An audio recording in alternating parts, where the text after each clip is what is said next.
দেখুন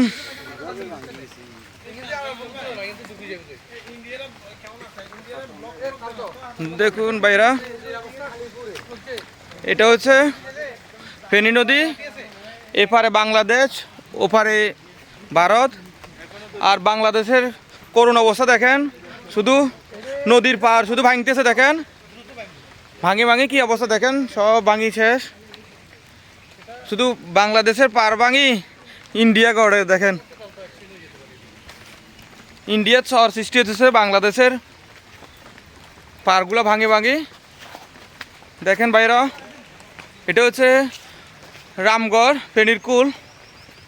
দেখেন সমস্ত রাস্তা ভাঙি শেষ।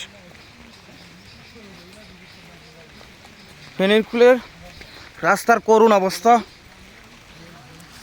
দেখুন, করুণ অবস্থা একবারে। ফেনীর কুলের রাস্তা, এখানে ছোট বাচ্চা মহিলাদের জন্য হাঁটা চলাচল খুবই রিস্কি।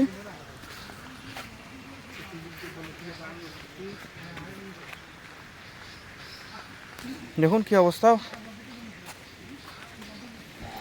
খুবই ভয়াবহ অবস্থা রাস্তার। দেখুন দেখুন ফেনী নদীর বাংলাদেশের সীমানা কি অবস্থা দেখেন। দেখুন কি অবস্থা,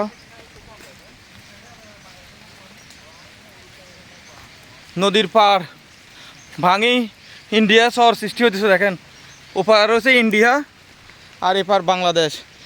বাংলাদেশের অবস্থা দেখেন, শুধু পার ভাঙতেছে বাংলাদেশের।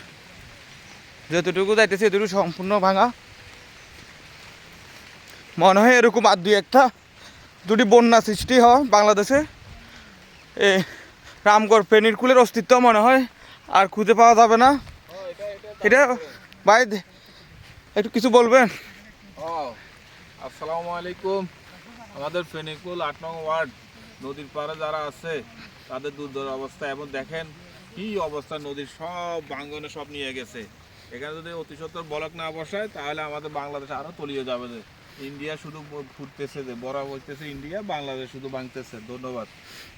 রাজছড়ি রামগড় ফেনীকুল ৮ নং ওয়ার্ডে বাংলাদেশের নদীর পার শুধু ভাঙতেছে আর ইন্ডিয়ার লাখি এদের জমি শুধু পড়তেছে।